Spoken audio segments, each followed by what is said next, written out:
Good evening, everyone, and welcome to the 18th Annual Dancing Under the Stars Gala.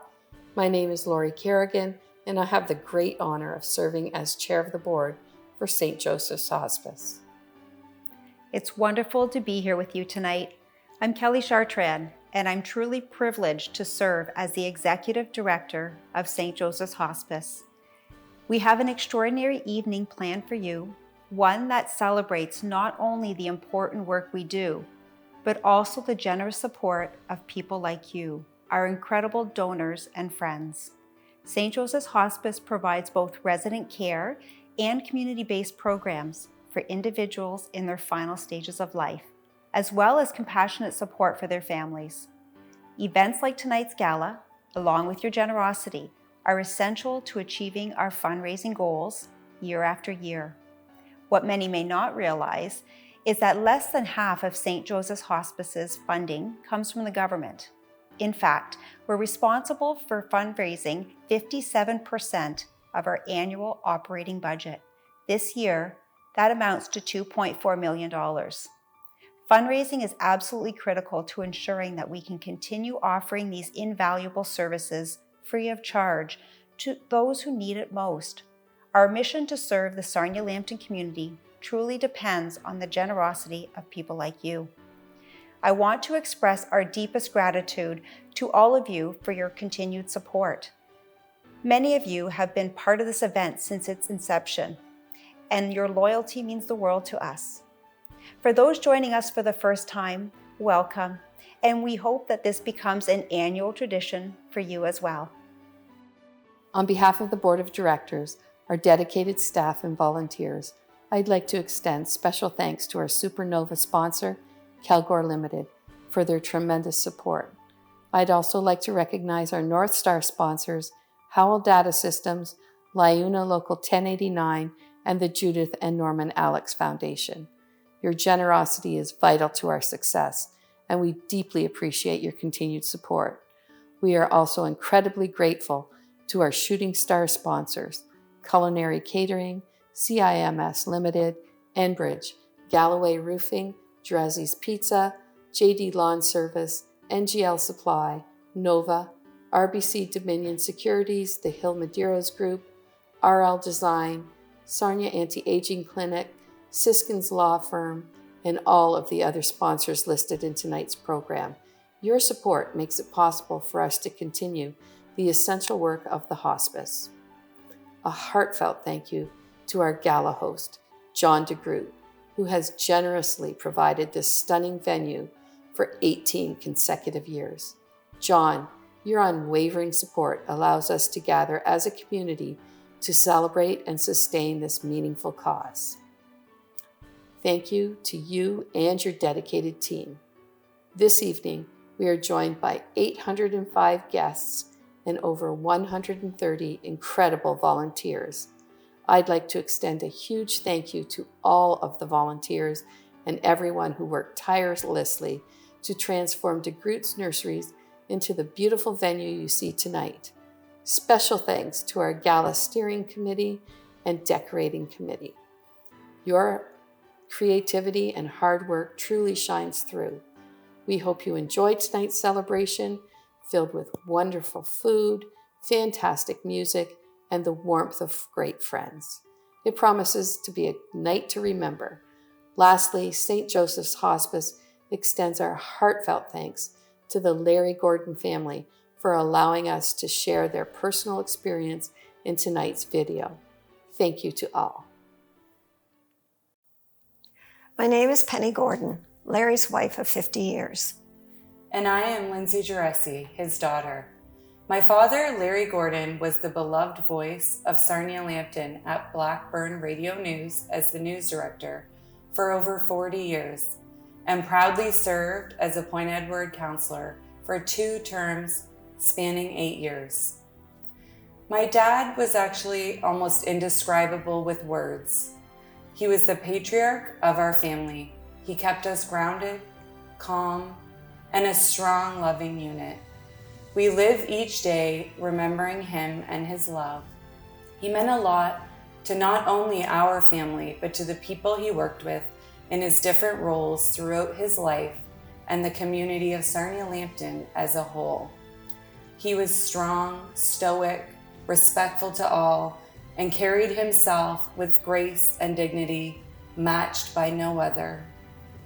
He was born in Wingham, Ontario, May 14, 1951, and was the middle of 3 boys. He began attending Conestoga College in Kitchener in the journalism program after finishing high school. This is where he met his wife, my mother Penny, his soulmate and best friend. They were married for 50 years. My parents moved to Sarnia in 1972 and had 3 children. They went on to raise us here and make Sarnia Lambton home. I am the middle, my sister the eldest, and my brother the baby of the family. My dad raised us to be strong, independent, and resilient individuals, which is how I continue to try to live every day. His 6 grandchildren were the light of his life. He was dedicated to them and wanted to spend every moment he could with them. On April 23, 2022, just shy of his 71st birthday, our family received the worst news we could have imagined. My father had been diagnosed with grade 4 glioblastoma brain cancer, and it was incurable. We didn't know much about it other than it was the same devastating disease that Gord Downey of the Tragically Hip lost his life to. He was given months to maybe only weeks to live. We could never have imagined this would have happened to my bright, vibrant, active father. We were crushed. My mom and dad were each other's whole world. My mom dedicated herself to being my dad's sole caregiver and wanted nothing more than to be with my dad until he took his final breath. In the months after my father's diagnosis, he underwent brain surgery, radiation, and chemotherapy, and fought to have as much time with us as he could.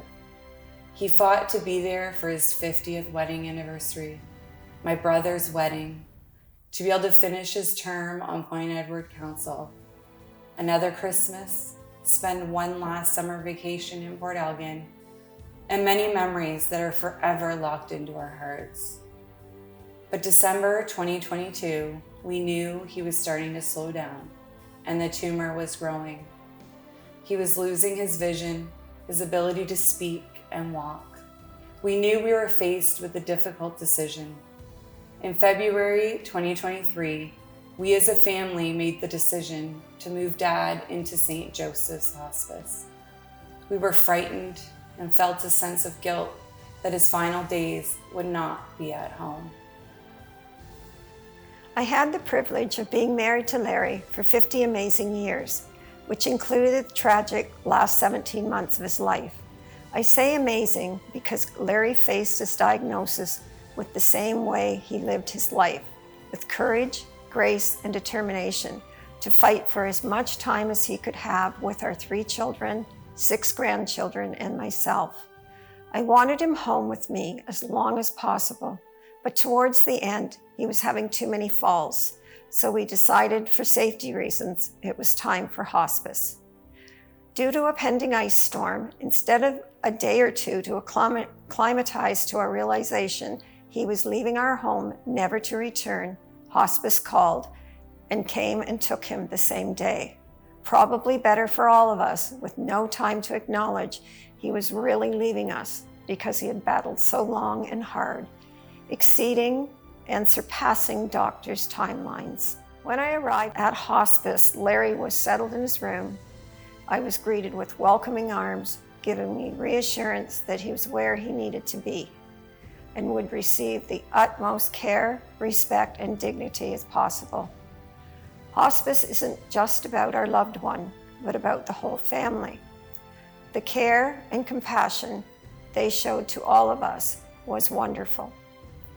We have the utmost respect for all involved with this facility. The care they gave to Larry and all of us takes exceptional people with empathy for the families facing the loss of their loved one. The grandchildren felt safe in this environment, loved visiting their grandpa, not to mention the treats in the lounge, learning to play 31 with me. And yes, we played for dimes, but everyone ended with what they started with. This allowed time for their parents to have time alone with their dad. How can I put into words the memories that hospice gave me? Yes, my life partner left me, but I was able to be with him as promised when he took his last breath. Our oldest grandson turned 16 and celebrated his birthday with his grandpa, telling him he had passed his beginner's license that day. Our 4.5-year-old granddaughter, unprompted, asked me, "Do you remember how Grandpa, her and I would play hide and seek behind the trees on our walks? How she felt comfortable enough to crawl on the bed to kiss her grandpa goodbye when it was time for her to leave." Giving the opportunity for families, friends, and colleagues time to say final goodbyes. Soup, yes. Kindness, yes. Exceptional care, yes. The gathering of staff when Larry left hospice was so respectful. On the morning of St. Patrick's Day, March 17th, 2023, after 24 days at St. Joseph's Hospice, my father went to his eternal resting place, my mother by his side. My father's legacy lives on in us and our children. As we now walk through life on this grief journey, one thing for sure is that we will be forever grateful for the care and compassion our entire family was given during our time at the hospice. This place went from a strange, scary, unknown to an actual fond, familiar place that will forever hold a special place in our hearts. Thank you for giving us the space to do right by my dad and let him pass with the grace and dignity that he truly deserved. We encourage everyone to make a donation and invest in this exceptional resource that our community is very fortunate to have. Thank you. Thank you.